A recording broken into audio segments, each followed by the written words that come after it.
Welcome, ladies and gentlemen, to the Soul Seekers podcast, where we believe that hunting has the power to transform lives through primal adventure as we share our mission of mentorship is conservation. To learn more about everything we do, check out our show on Carbon TV or go to soulseekersnation.com. Freedom on, everybody, and stay soulful. This podcast is also proudly brought to you by Onyx Hunt. When I first got into hunting, I kept hearing all about public land and different access and how to find different locations to hunt. I was like, well, how are people even identifying all this stuff? Well, sure enough, I came across the #1 hunting GPS app, and that is Onyx Hunt.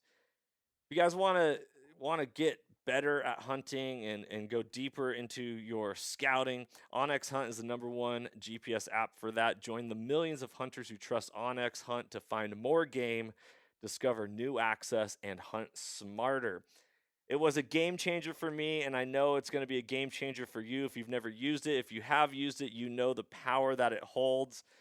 Guys, I really hope you enjoy this episode. If you want to know more about Onyx, go to onyxmaps.com/hunt and check out their app. Be blessed, freedom on, and stay soulful. All right, guys, if you're in the market for a new hunting rifle this coming year, look no further than a Kelbly's rifle. I've been rocking their Koda rifle for the last couple seasons, and I've had great success with it. It's an amazing shooter, and every time I put one of their rifles in somebody's hands, they're like, oh, I got to get one of these. Kelbly's holds over 92 world and national records that are either broken or set on one of their actions or rifles. So they really set a higher level of accuracy. If you want to know more about Kelbly's rifles, go to kelbly.com. That's KELBLY.com.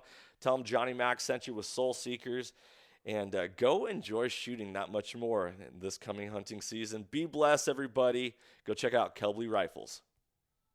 Ladies and gentlemen, welcome back to another episode of the Soul Seekers podcast. I'm your host, Johnny Mac, and I am joined live at the Western Hunting and Conservation Expo here in Salt Lake City by the president and CEO of Loophole, Bruce Pettet, and we're going to be diving into all sorts of different topics. But, brother, it is such a pleasure. Thanks for having me, man. Yeah, I'm glad we could put this together. Dude, it is a good time. Yeah. You know, I haven't been in this game for that long, but the connectivity and the energy that goes with it, yeah.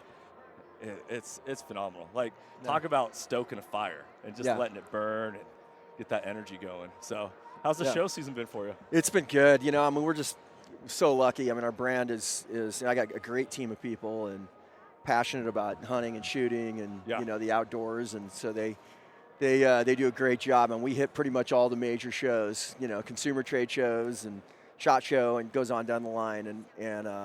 I'm just so proud. They just do such a great job representing our brand, and you know, our product's really at another level. Yeah. We're going to have another great year in 24. I know I can see that coming. So you know, so I'm a Northwest native. Yeah. I'm from the state of Washington. Oh, Loophole cool. being out of Oregon. Yeah. You know, it feels like you're the hometown optic company. Yeah. All that. Are you originally from Oregon? No, I'm not. No, you're not. No. I pretty much grew up in Arizona. I've spent a lot of time in Colorado. Okay. So I'm a Western guy, but.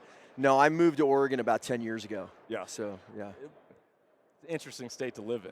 I mean, keep Portland weird, right? Like. Yeah, I mean, it's really, you know, I tell people all the time, I mean, Oregon, as far as a state for the outdoors and for hunting and shooting and just fishing and opportunities, it's as good as any state in the country. Yep. I mean, it's really good. You think about, you know, we've got Roosevelt elk, and we've got Rocky Mountain elk, and we've got all kinds of, you know, you can go from whitetail all the way to mule deer to, you know, blacktail deer. Right. You know, we have a Columbia blacktail, which, you know, SCI recognizes actually. So, I mean, you have a lot of opportunity to hunt, and we have great outdoors men and women. Now, you have this thing called Portland, which has this kind of small area of Portland in particular that, you know, it just unfortunately gave the state a little bit of a black eye. But when you get outside of that, it's honestly really passionate, you know, great outdoors men and women, lots of great hunters.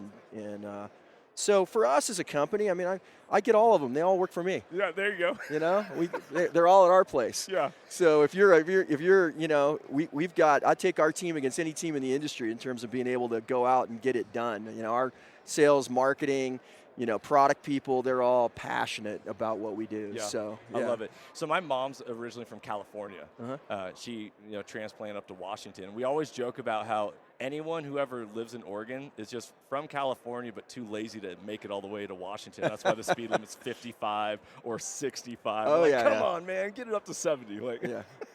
Oh, that's funny. So I love it. So your history has been in marketing and like growth, right? Yeah, I mean, really, honestly, I've been kind of, I've been a CEO since I was, I think, 33 or 34 years old. So really my experience is in running companies, Yeah. and so I kind of, took it on early in my career to make sure that, I tend to lean more toward branding, product, and product and branding and the marketing and sales side is where I think, I can provide the most value in terms of where I kind of would say but I do it all, I mean, I look at financial statements every morning when I, wake up and, things like that. So I'm looking at, all aspects of the business. But yeah, I mean, I love marketing. I love brands. Yeah. What cracked me up because, you were like, yeah, I did my homework on you. I also wanted to make sure I knew a little bit about you. You worked at Airwalk. Dude, yeah, I did. I was the CEO. It was kind of after it hit its peak and was kind of on the way down. So we had to do some real work with it. But it was, it was a great experience. A great experience around branding and what you do. And so that was one of them. But it's been this. So I'm born in '84. So mid '90s, when I was in middle school, Airwalks. It was the brand. It right? was the brand. Absolutely. It's crazy how ebb and flows of life and where everything takes you. I've started to develop an understanding of life through creating my own brand, Soul Seekers, and being in education. And everything is marketing. Everything from the food we eat to the clothes we buy to the activities we participate in.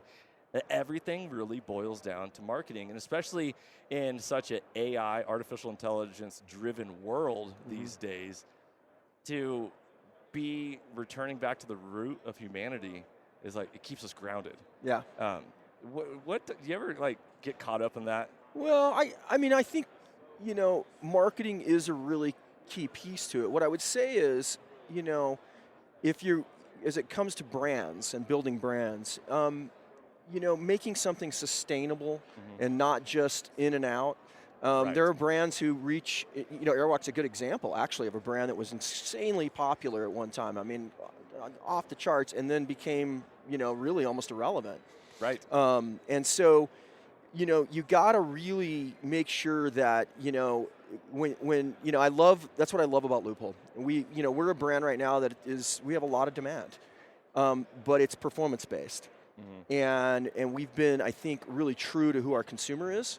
And so a great marketer or branding, brand strategy really puts all of elements together, right? Are you delivering quality? So, are you delivering a quality podcast every time? Are you making sure that you're talking about relevant stuff every time as you build your brand? It's the same thing all the time. Yeah. And so, yeah, it seems like it's marketing, but it's more than that. It's getting behind, it to say, okay, fine, because a consumer will he or she may like what you're marketing and they may take a look at you, but if they don't get to the bottom line and see that there's really something that's foundational and something that they can connect with for a long term. Yeah, they're out. They'll move to something else. Yes. And so brand loyalty and building that and doing those kind of things are all part of putting what I think is it's difficult work having a complex brand strategy together.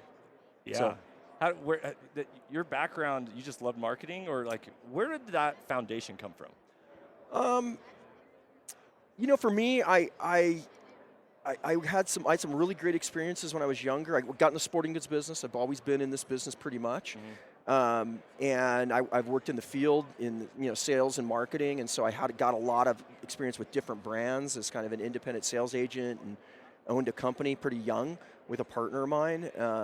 And did kind of like 14 or 15 Western states and had salespeople out there, and we did the appropriate marketing activities that go with that. And I eventually sold that and then got into more of the strategy side, so leading companies. And over time, I just worked really hard on understanding why great brands make it. Like, what is it? So an example is, and whether you love them or not, is irrelevant. You can't argue that somebody like Nike isn't just maybe one of the greatest brands of all time, Right. if not the.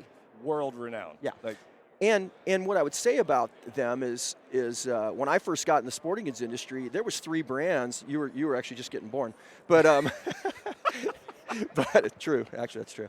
well, thank you. But they were 3 brands about the same size. Uh-huh. Reebok, Adidas, and Nike were all about $5 billion at the time. Yeah.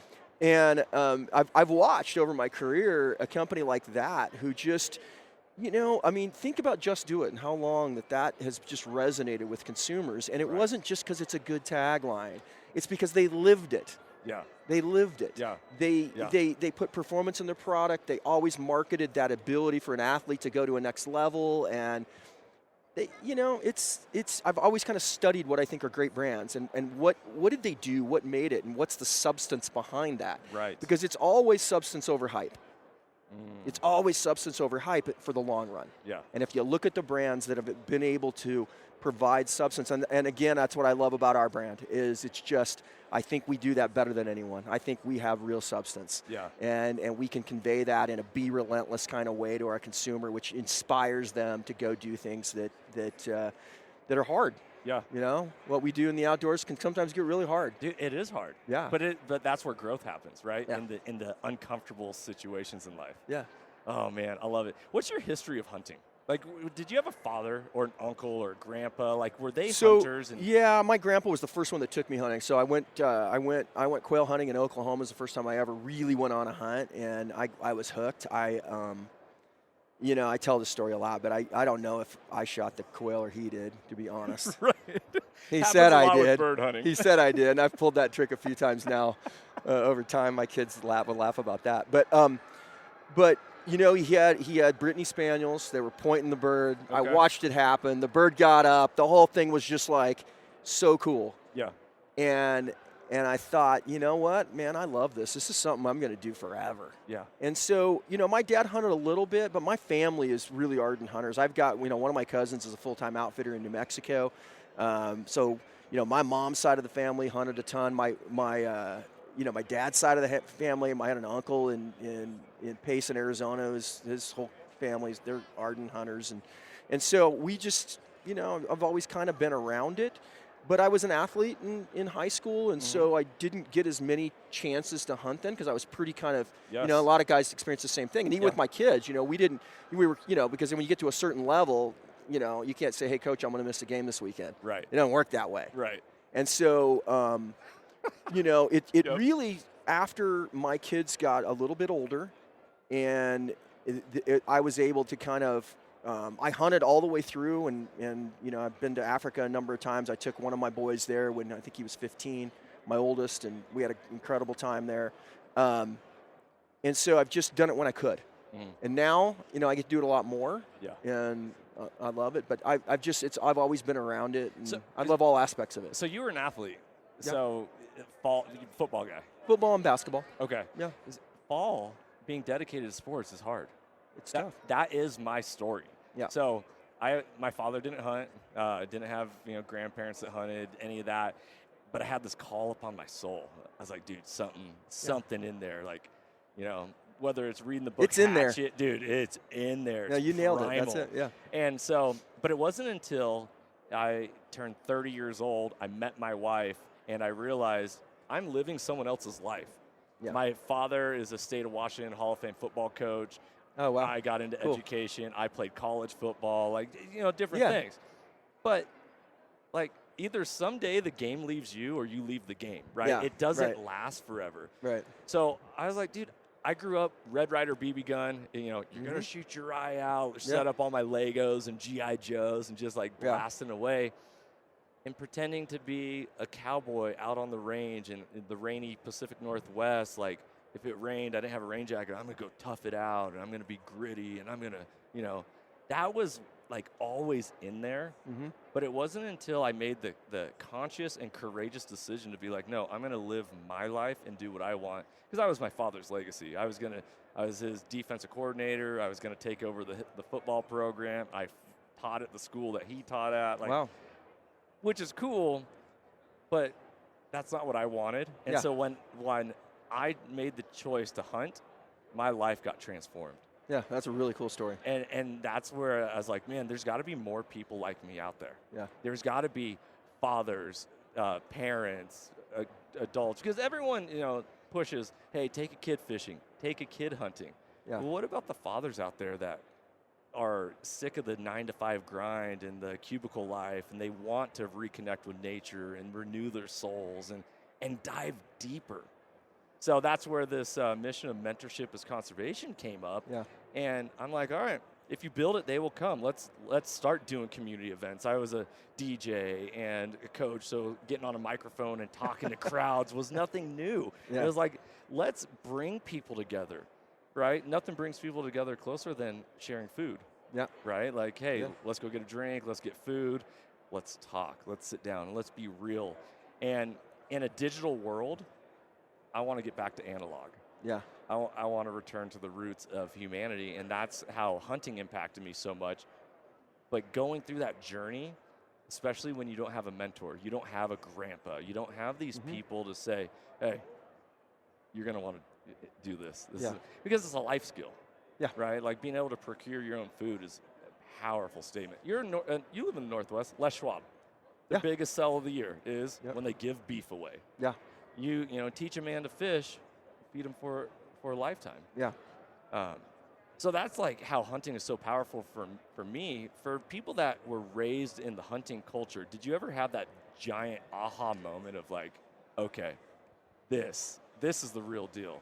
Or, that comes with maturity no, I think as so. well. I mean, I think because of the sports I played and the different things going on, family-wise, I mean, honestly, it was really, I had to take it on myself, I mean, I really did. I mean, I got into, I loved gun dogs, training a dog. I mean, I've learned different aspects of hunting, and whether it's, bird hunting or big game hunting or, I love the fly fish, things like that. I mean, they've all, I just, I think for me, it's always just been about kind of that learning experience with it that I love to do. I know there's hunters out there that all they hunt is elk.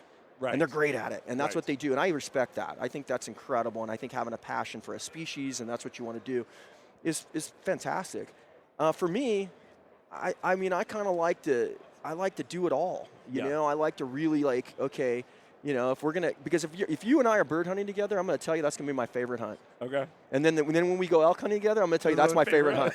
Because I just love that experience of what it takes to kind of put the strategy together and think about how we're gonna go about this, and make sure we got the right gear and we got everything. I love that piece of it, right? Obviously. Yeah. And you get it all together, and then of course you make your mistakes because you're like, no, the wind's really wrong, and we got to figure this out. We got to go way over there. The struggle fest, yes. Yeah, that you go through, and I just think that whole process is just, it's really great. That's why I think if you're a good hunter, and you figure it out, you're gonna be good at business. Oh. I do. I think you got to have strategy, man. You got to have resilience. You got to be relentless. You got to figure out so many things. And I think that a lot of what you learn as a hunter can be transferred over into the business world. Is that because Stephen Covey's 7 Habits of Highly Successful People begin with the end in mind? Yeah. Is that a part of that strategy? Is like, hey, I'm starting a business. I'm doing this venture, like, what's my end goal? Yeah, I mean, Covey's stuff is powerful. I mean, you can use that as it's a great guide. I think, you think about a hunt, beginning with the end in mind. I mean, if you got to start there, right? Okay, so if you draw that elk tag, where is that at? Yeah. Where you got to take, you got to think about, okay, what's my most likely spot? Because the end is, I'm going to harvest that elk, and I got to get it out of there. Right. So where's that going to be, and what do I got to do? What do I got to put together in the next 9 months or 6 months? What do I have to do to prepare to be ready to go in that unit? Yeah. And let's say you're going in post-rut, so the bulls are going to be done, and you got to go dig them out, Dark which means and you're deep. going down into the absolute nastiest stuff you can find, because that's where the other guys won't want to be. Yep. You think about all that. That's your end, because that's the most likely spot that you're going to find that bull. Yeah. Okay. And then, okay, now how do we start here and getting ready? And so there's a physical piece, there's a nutritional piece to it, there's all kinds of stuff that you got to put together from here to here. You know, like that. that's what's cool about this show, you know, that we're at, this Western Hunter Show, because everything I just talked about, it going from here to here, you can find in this building right now. Dude, that is the truth. You know, like if you and I said, okay, you know what we're going to do? You know, Johnny's got an elk hunt. What we're going to do is we're going to go. We know where it's going to be. We got the tag. Now let's go let's go here and find everything we need to get what we need to get there. You could do it. You could start with nutrition over at like Wilderness Athlete or something, and you could go for, you know. Totally. Yeah. It's phenomenal. The energy in this is truly incredible. I like that, and that's something that I feel like. So being a school teacher of 18 years. Students don't understand, like, have goals, like, you know, be specific, measurable, attainable, realistic, you know, time bound, any of that type of stuff. Like, that is what really sets you up for success. As a hunter, and now you're a father, how many kids? I have 3 and 2 step. Awesome. Yeah, so 5. Congratulations. Yeah.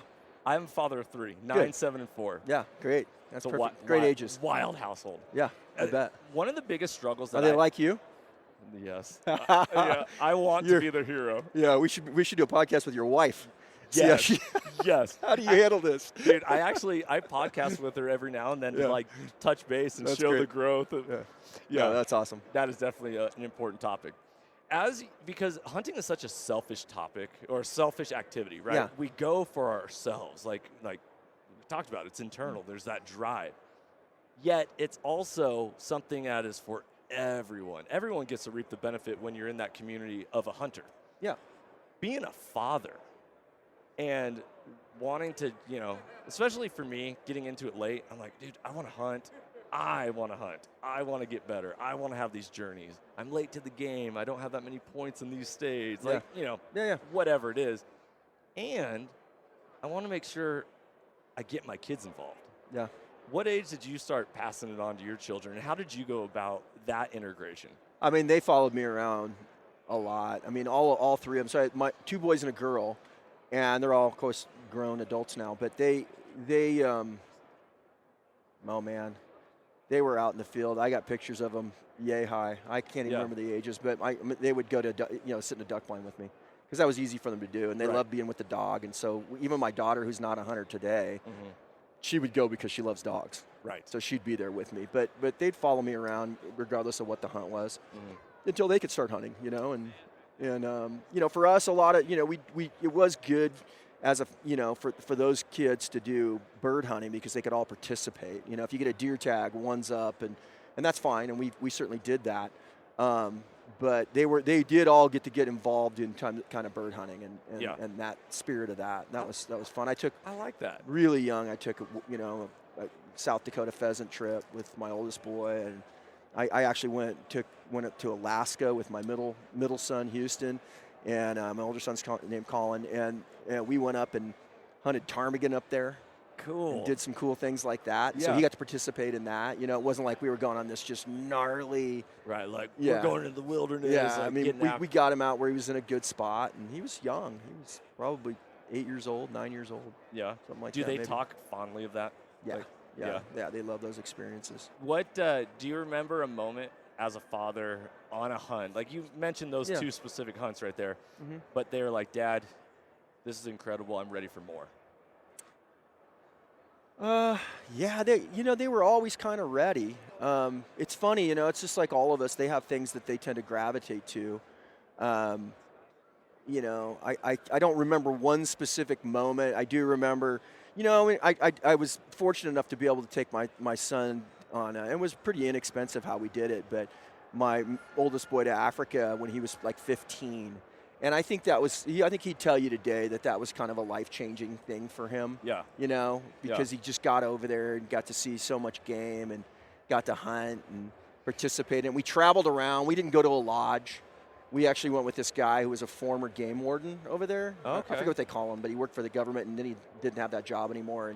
And so he just had met a lot of, like, you know, what we would call ranchers, but farms, you know. And they weren't necessarily game farms. You know, a lot of them had different things going on, but we were able to go, and they would allow us, because of the relationship with him, to hunt on their property. And so it was a cool experience because we traveled around that eastern Cape of South Africa. And so it was just seeing the culture and the people and then getting to hunt. I think that was, you know, so probably of all of them, I've got a bunch of them, but I think that one for him was kind of like, man, this is This is cool. Yeah. This is something. What advice would you have for parents that want to get their kids involved? I think, look, depending on what it is, in hunting, there's a lot that goes with it. And there's intimidation, which, there's just a bunch of stuff. And so I would try to put them in situations that they can participate, be somewhat successful, Yeah. And that's why I like turkey hunting as a starter. Okay. Because you can get in and you can get in a blind and you can action. control a lot of it and you can call and the bird comes to you most of the time. Now, if you get Texas birds, they'll come. The ones in Oregon are great because all you got to do is go, and then they're just like, here they come, The guys that hunt turkeys, Easterns, that's a different ball game. Yeah, that's a whole different game. But, the reality of it is you can get hidden, you can get them to stay still, it's a cool experience. I've had great turkey hunting experience with all three of my kids, including my daughter, who isn't a hunter. She and I killed a turkey together, and that was really cool. That's cool. And so I think something like that, or a bird hunting, or even dove shooting, getting them out, being able to shoot at some doves and do some stuff like that, where you can kind of control that environment a little bit, I think is really good. And then I think then you take that next step, which is, okay, let's go figure out how we can get them on a deer, or we can get them on, an antelope or whatever, just depending on what state it is. I'm a little spoiled being from, I spent a lot of time in Colorado, so we get to hunt antelope a lot. Both my boys killed antelopes pretty young. Yeah. And so I think there's just those, creating those opportunities. And then I think the most important thing is don't forget the experience as a parent. Yeah. And I'm going to tell you right now, honestly, because of the kind of person I am, I made that mistake of being about, we had to go get this done. We need to go harvest this, or we need to go make this happen.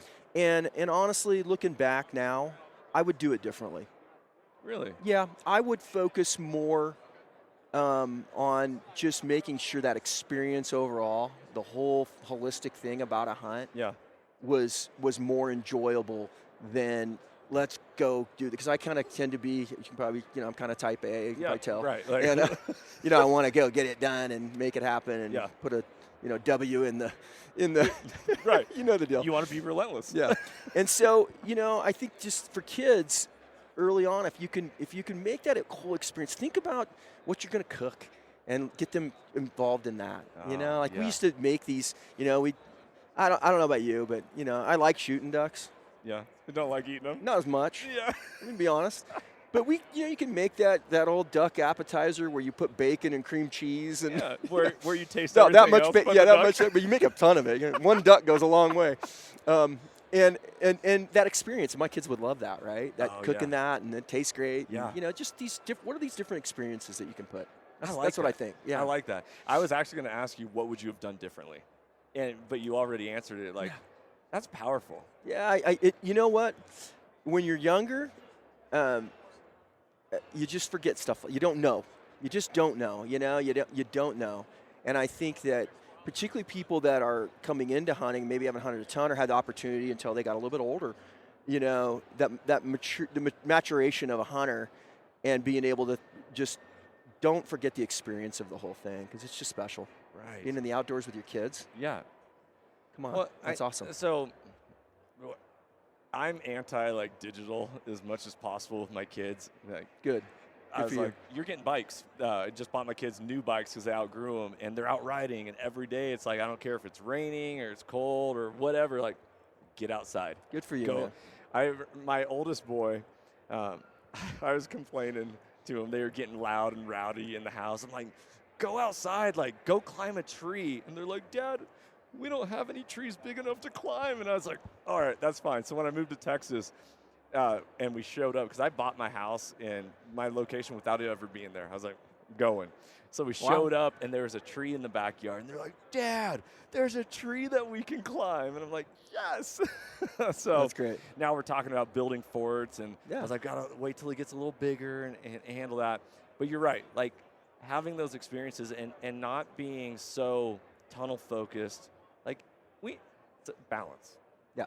The yin and the yang, how do we navigate having the end in mind and those goals and all that, but also being present in the moment. Yep. Especially with these little kids, the days are long, but the years are short. Yep. Like I'm looking at pictures of my kids before we moved, and I'm like, dude, you were just babies. Yeah. Where has time gone?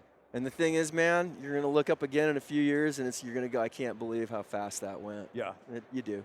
So with the time of the kids getting older, that also means that we are getting older. Oh, yeah. I'm hitting 40 this year, and I just started carnivore diet January 1st. Nice. I needed a reset.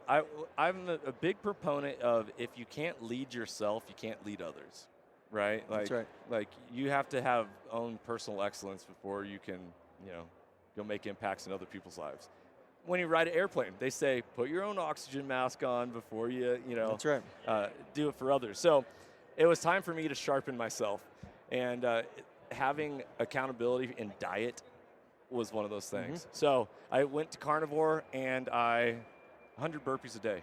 That's my dedication. Nice. I'm going to do 100 burpees for the entire every day for the entire year, probably for the rest of my life, because burpees suck, and that first one's always like, I don't want to get on the ground, but let's get going. What are you doing to maintain a better life?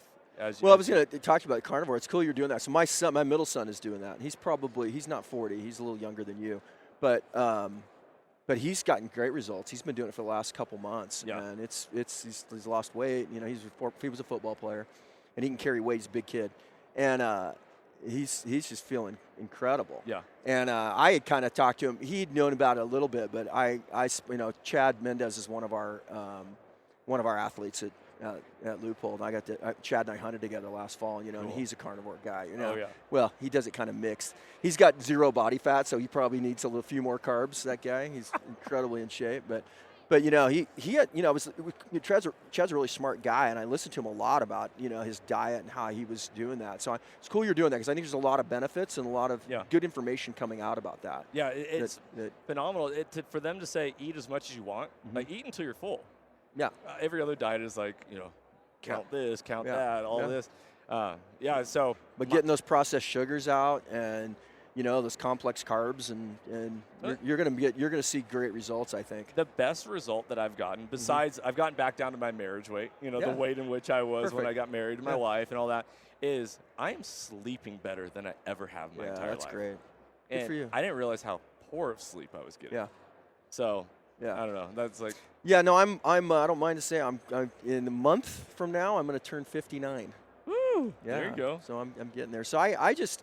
For me, right now, I'm kind of what I would call carnivore-esque in mine. I mean, I definitely do fruits and stuff like that, and trade show season's a little harder with all the travel. I mean, I've been, but I'm pretty disciplined about it. So I think diet's part of it. Just trying to work out every day. Really, I want to. For me, my goal is to make sure that I can do what I love to do, which is hunting. Yep. To 70 and beyond. And so I'm really trying to get a lifestyle, not a diet, but really a lifestyle that I can continue to do that. Right. And so just take care of myself. Make sure I'm nutritionally really looking at things, and that I'm working out. And I can't run like I used to, because it just kind of bangs me up a bit, but I still run some. Well, you're a fit looking guy. Yeah, thanks. I'm trying. I could try to. You can always do a little better. You know that. Right. So I'm there, and I think, but I see a lot of guys my age that are really, really fit. So I'm not. I want to I want to keep it going, but I just don't want to go on. I want to make sure, because I've done both. I've had hunts that I'm on, when I'm fit and I'm in shape and I'm ready, and it's just boom, you can get through it, and it's awesome. Yeah. And I've had hunts that I've gone on, and I'm like, I love this hunt, and this is great, but I'm kind of miserable packing this elk out right now. Right. This is rough. Right. Right. And so I want to be at a place where that's never in my mind for the rest of my hunting career. Great accountability. Yeah, that's my goal. And so you gotta, it's in it. And at what I will tell you is, at 40. You can get away with just, hey, I'm going to go. I just do it all the time. Like, I need 5 days to get in shape. You're like, You're right. you go, Yeah, you probably started the carnivore diet and you like immediately lost 10 pounds. And Dude, you just, it dropped very fast. That doesn't happen when you're 59. I can tell you that. I'm going to keep this in my memory. Yeah, you just keep that up because it's so funny that I noticed it when I remember the age I was 48, and so it is when it turned for me of like, oh, I can't get in shape as fast as I used to. So for the last 10 years, it's kind of been that way, and I've had to really pay more attention to, what I do and how I get ready, and sometimes I've done it really well, and sometimes I've kind of said, you know what, I didn't get to where I wanted to be. My number one thing is, I'm a CEO. I run, a company with 750 people. We're a 117-year-old family-owned business, and I take that really, really seriously. So that's my number one important thing. Yeah. So when I wake up in the morning, I work out in the mornings. I do that, but that's my priority. Yeah. And it always and it will. I mean, that's going to be my priority. Now, family's obviously a priority, but I'm talking about stuff now. Is that, and so sometimes it'll get intense, and I'll have to spend more time over there, and then adapt what I'm doing on the personal side, either working out or whatever. Right. Adapt around that. But get up earlier then. That's what I got to tell myself, right? Yeah. If you get up at 5 and that doesn't get it done, then get up at 4. Go to bed a little earlier, get up at 4. Whatever you got to do. Have you read David Goggins' Can't Hurt Me? No, I wanted though. Highly recommend it. Okay, I'll check it out. Are you familiar with him? Yeah. Okay. Absolutely. Dude, I read his book and I was inspired. I was already at that point in my life. I want to know what hard is. In a weird sadistic way, what can I actually go through? Because I've gone through hard things, and we always make it through to the other side. What is actually hard? And so I started to train for a marathon. Oh, good. And I did a marathon. I was like, that wasn't that hard. Yeah. And then I was training for an ultra marathon. I was like, I want to do 100 miles. Why do you want to do a 100-mile run? I was like, I want to see what hard is. Yeah. And then it actually got canceled 2 weeks before the race because of COVID. I was like, we're talking about the healthiest people in the world. Yeah, right. And we're going to cancel silly. it. So ended up not doing that. One of the hardest thing I've ever experienced is packing out my very first black bear 9 miles deep in the backcountry state of Washington. Oh, yeah.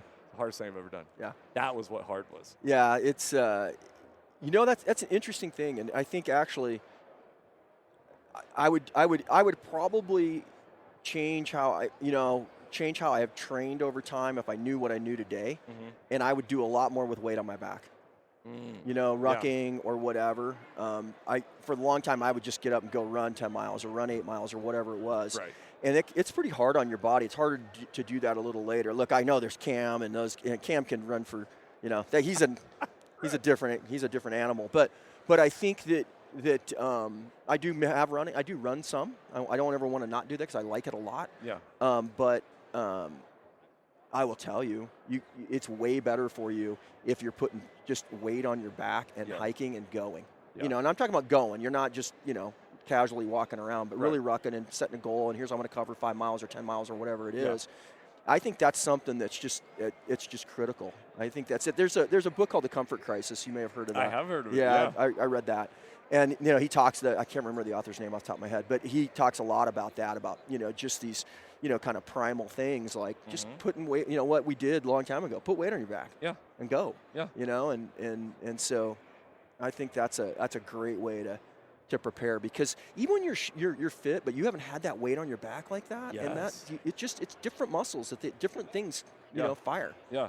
No, I totally agree. And so we're recording live here at the Initial Ascent booth, and their backpack I got to try for the very first time. Yeah, this looks like cool stuff. I haven't checked it out, but I will when we get off this podcast. Highly recommend it. So they did a marketing thing where it was the Brotherhood of the Traveling Pack.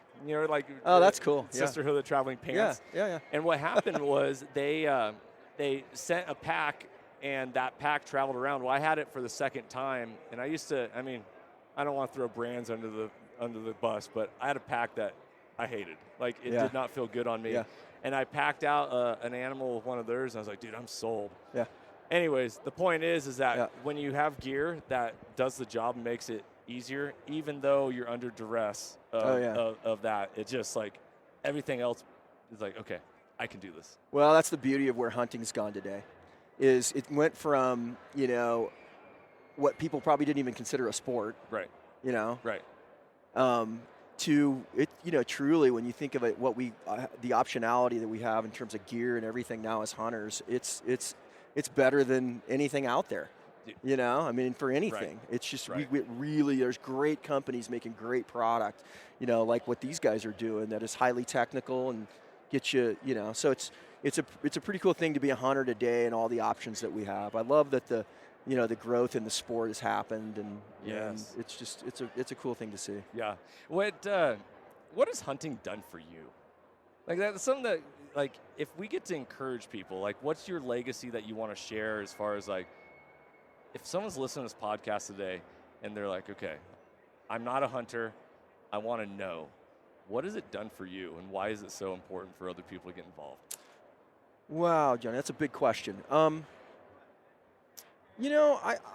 just think that there's just, hunting is, I'm not going to ever tell anyone it's easy. There's just, there's so much to it that I understand why, people in the beginning can be kind of intimidated by it, but once you kind of break it down and start getting through, all of it and putting it together, it teaches you so much. I mean, number one is confidence. When you're able to pull that off and pull it off by yourself and do those kind of things, I got to tell you, that's just, it's really, really cool. I told you before, I think it teaches you strategic thinking, how to think about things. And it's just not like, we're going to affix bayonet and run out into the woods. Right. It's you really need to think it through. So confidence, discipline, strategy. I mean, I get all of that out of it, and so that's why I just love the whole process of it. I mean, my wife will tease me sometimes because I'll have a hunt coming up, and she'll like, why is all this stuff laid out on the pool table downstairs? And I'm like, my pool table, by the way, doesn't get used for pool. It's so a staging area. Yeah, once in a blue moon does there ever pool plate on it, but it is a hunt staging area. Yes. And so it's just like, it's been down there. You're not, when are you going on that hunt? Yeah. And I'm like, well, I'm in stage 1 right now. Yeah. And that's getting everything out that I might need. Right. But just going through this process of doing that, I love that. I just love that whole getting ready. Because where else in life are we actually doing that? Yeah, right. It's true. It's true, man. Maybe back when we were kids, like, oh, it's the first day of school. You make right. stage. You're like, oh, this is the outfit I'm gonna wear or whatever. Yeah. But like, we don't actually do that in our day-to-day lives much anymore. Yeah, and I guess Johnny, I don't have like a one thing. I think it's a holistic thing that you get out of it. I know it wasn't long ago that actually my wife hunts too. She's from Alaska originally, cool. and so she hunts with me. So I've been really blessed and lucky that she's my hunting partner a lot of the time. And she had harvested an elk in Oregon, and we had gotten it back, and and she's great too because she's like, I don't really want to shoot any more bulls. I think I'll just shoot cows so we have good meat. I'm like, that's my girl right there. I love that. Yeah. Way to think about that instead of this ruddy old bull. And so, we get the meat back, and then she's planted this garden in her backyard. So she's got. We were eating one day, and everything that we had on our plate, we had either harvested. Mm-hmm. So we had elk, and we had all of the rest of it was out of our garden. And you grew it. I'm like, This is it. This is pulling it all together. So now you think about all that planning we did and everything all the way through. Yeah. And now the whole thing's coming around. I was like, this is it. This is why we do it. This is super cool. So amazing. I had an aha moment like that for me this year as well. So getting into hunting, it was always like, hey, you want to learn how to hunt? Come with me. Like, let's go figure it out together. Well, I moved to Texas, and I started hunting by myself, right? I got my first lease. Cool. I'm sitting in a blind. Like, that's good stuff. We're figuring it out. Well, I ended up shooting a buck, and I field dressed it, I processed it, I packaged it, and typically as hunters, if we're the one that kills it, we're the one that cooks it. And so here I am cooking up this beautiful backstrap for my family, my wife and children. Awesome. And we're all sitting down at the table, and I was like, holy smokes, not a single other person has ever touched this meat. That's right. Besides me before it hits your lips. Like, powerful. I'm Isn't getting that great? goosebumps just like Isn't that thinking great? about that. Like, yeah. But that's a holistic thing. Yeah. That's it. That you pulled it all together right there. Yeah. It blew me away, especially like learning more about like the food industry and like meat packing. You ever heard of meat glue? No, but They you're they, gonna probably. they glue meat together to make it look like a steak. Yeah, that's gross. It is disgusting. Yeah. And how long has that been going on? And Yeah. like, no, just give me the real stuff, Yeah. baby. Like organic, beautiful. Like, Yeah. anyway, so that was one of the big, powerful moments. That's like, great. Yeah. So I believe that every impactful person in this world is a student. Like you got to study. And a lot of that comes with reading. Like you gain, where do we go for knowledge these days? If it's not verbally shared from generation to generation, we got to go find it ourselves. Mm-hmm. Do you read a lot? I do. What type of books do you like to read? Depends. I read them all. I go from, I read a lot of books that are obviously business related, and I read them differently. I trained myself to read them in a more kind of getting ready for an exam kind of way. In other words, what do I think are the big ideas out of it? I'll kind of read them differently because I'm actually really looking at learning, if it's a new book on, strategic thinking or marketing or, anything like that, I'll kind of consume it in a little different way. And I like doing those. And so a lot of times, I just try to look for the latest that's out on thoughts. And sometimes I'll disagree with what's in there. Mm-hmm. And I'll think about it in a different way. In a book doesn't mean it's the right way. Yeah, 100%. Yeah, and but it does help because if you can get an item out of that, so that's kind of the business side of my reading. What I do a lot is I try to read books that are kind of related to something that I have upcoming. Oh, okay. So if I have a trip to Africa, then I'll just use an example. Yeah. I'm gonna I'll be reading books about hunting in Africa. I'll read a Hemingway book, or I'll read Celis or something like that that's got that just kind of gets me in that or Jack O'Connor. Yeah, I was going to Alaska last year and I was reading books about Kodiak. Yes. And things like that and about hunting and so a lot of times it'll be something related to that and then I like history. I like what I would call historical fiction. So true, but not totally true. So I just read that whole series on Genghis Khan. Oh yes. God, it was great. Yeah. It was great. So and cool. a lot of it's factual on what they did and where they went and all that, but then it gets into the actual story and it's obviously you have to make that up. Nobody knows that, but I like that kind of stuff. Historical fiction for me is the best. I don't like way over here Star Wars fiction. I think that's cool, but that's not my read. I want real. I want it to be relatable. Darn close. One of the best books that I have ever read. I finished it. Probably in November, called The Surrender Experiment. You ever heard of it? No. The author also wrote a book called Untethered Soul. Okay. So The Surrender Experiment is about this author's journey. He grew up in Florida, was on his way to get his doctorate, but he really just wanted to get into yoga and be a yogi and just like disappear from society because he found that he had an inner voice that he was communicating with but didn't know where it came from, and so he struggled with the flow of life. So the whole point of the surrender experiment is that any time something came up where internally he was like, ugh, I don't want to do that, or that doesn't sound good, he would surrender to and be like, okay, I'm going to go with what life is bringing me and say, sure, let's do it. And whatever he did it at his best that he could. Yeah. He ended up being the CEO of a Fortune 500 company and like testifying before Congress, like from a dude who just wanted to be a yoga or a yogi, like out in the woods, like truly phenomenal. But the whole point of what I got from that book is there's no coincidences in life. Like you and I connecting, and I'm not going to share the story on the podcast, but it was very memorable for me when you and I met on the sidewalk right out here a few years back. And that simple moment, you left an impact on me for then when we reconnected in Dallas a month ago. And I was like, do you remember this specific moment? And you're like, I do. Who knew that we'd be sitting here podcasting today and getting to share about how to be a better human, a better father, all this stuff, all because of hunting. Yeah. No, we have a great community. I love being at these kind of things where, we're small, and we gotta keep pushing. I'm a big advocate of conservation and making sure that we're educating people on how important hunting is and has been to keeping this heritage we have and the outdoors. Whether even if you're not a hunter, what hunting has done for conservation and how it is really the North American model and what we have in terms of wildlife is unsurpassed anywhere in the world. Right. No one touches it. Right.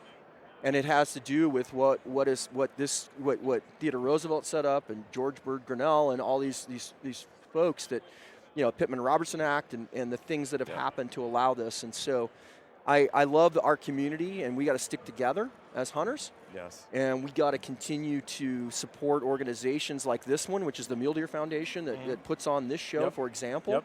But whether it's Mule Deer or whether it's Rocky Mountain Elk Foundation or a host of others, Ducks and you can go on down the line, we have to really support them, and we have to make sure that we are creating the opportunity for future generations to experience what we have. Right. Your kids, my grandkids. Yeah. I want to make sure that we give them that opportunity, and it's so critical, because I will tell you this: the anti-hunting side is powerful, and they're well organized. Yep. And they have a lot of money. Yeah. So we better band together in this small community. Now the good news is, I'll take this crowd right here against anyone. If we get on it, we can do it together, and we can make sure that we're focusing on building a better future for the next generation of hunters. I love that. I'm inspired by that. That's one of the things, is like, not everyone has to be a hunter, right? I truly believe in tribal roles and but they better understand how important hunting is and how it impacts all of society. Yeah. And so that whether it comes to legislation or like how in Colorado, the CAT initiative of ballot box biology. Yeah. Like, no, we need to make sure we educate human beings to say, we're not going to go along with those lies. Yeah. Really is what it comes down to. So I love it. What's on the future horizon for Leupold and for you? We're going to do what we've been doing. I've got a great team of people. I really love my team as a whole. We got the average tenure at Leupold's 12 years. Oh, really? Yeah. So I've got really dedicated team. I often are giving out 40-year awards. So we have a unique culture. We're very, very much focused on our core values and living by those. Yes. And every day just being relentless about the quality of our product, being relentless about the performance that it delivers for our consumer, being relentless about innovation and making sure that we're coming up with the new products where like the Mark IV this year for us that we just launched. Yeah. It's blowing up because it just hit a spot that no one was at, and everyone's just like, wow, this is incredible. And so it's just I want to make sure we keep doing that, and we keep delivering from our consumer, because the whole lifetime guarantee thing, we started that, by the way. That's what the gold ring's all about.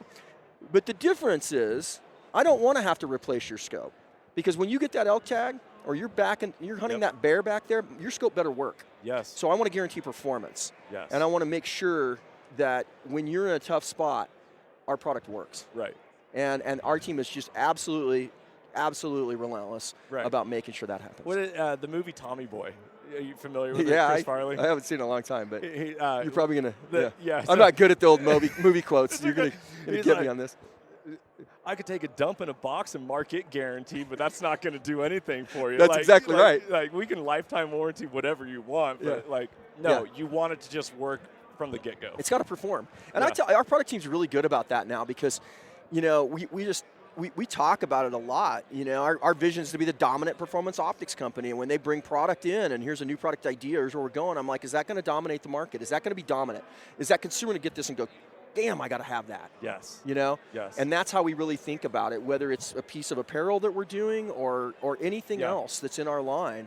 Our eyewear, it's a great product, making sure that I tried it on yesterday. I was like, ooh, hey. We'll have to get you some of that. Yeah. No, it works really well. We manage light really well. I've got 85 engineers, and a lot of them are, many of those engineers, we got an optical team that's really committed to, if you boil down what we do, we take this aluminum tube, we put some glass in it, and then we do a whole bunch of stuff to it. It's like 200 and some parts. We make it, and And then we got to make sure that it works in all these different conditions. And so managing light and understanding glare and what works in different environments, like everything looks pretty good when you're under one of these lights.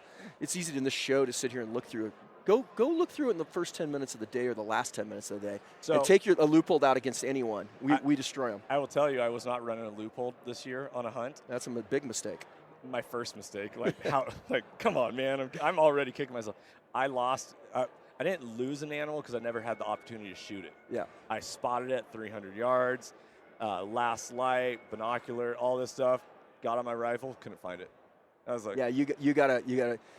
What'll happen is, with one of our scopes, they will outperform that binocular that you were looking through in low light. That's what I want. 100%. That's what I want. I'll guarantee that. Well, it says in the Bible, without vision, people perish. Right? So, and the whole point I'm going to use that. Thank you, right there. Without vision, people perish because they can't feed themselves. That's right. So, brother, it has been an absolute honor having you on the show. I really appreciate it. Hey, thanks for what you're doing. Keep the mentoring up, okay? Let's keep building more hunters. And yes. I love young guys like you that are in leadership positions, kind of really caring about, let's build this hunting community. So let's do it. Keep it up. Yeah, you got to be the change you want to see in the world. That's right. Yeah, let's go. Good. Guys, thank you so much for tuning in this episode. Bruce, thank you so much for joining us. It's been so much fun. Guys, if you are looking for optics, loophole.com. That's it. It's your spot. Go do it. For Johnny Mac, Bruce Pettet, live at Western Hunt Expo. Thank you so much for tuning in this episode. Remember that hunting has the power to transform lives through primal adventure, and that you can never outgive good, as mentorship is conservation. Be blessed, freedom on, and as always, stay soulful. If you enjoyed today's podcast and want to support the show, you can always like, share, subscribe, and leave a rating, as it helps us share our mission of mentorship is conservation. Thank you so much for tuning in and being a part of Soul Seekers Nation as we transform lives through primal adventure. If you want to get more connected with the podcast, check out the Soul Seekers Nation Facebook group, as I look forward to connecting with you on the next episode. So stay tuned and stay soulful.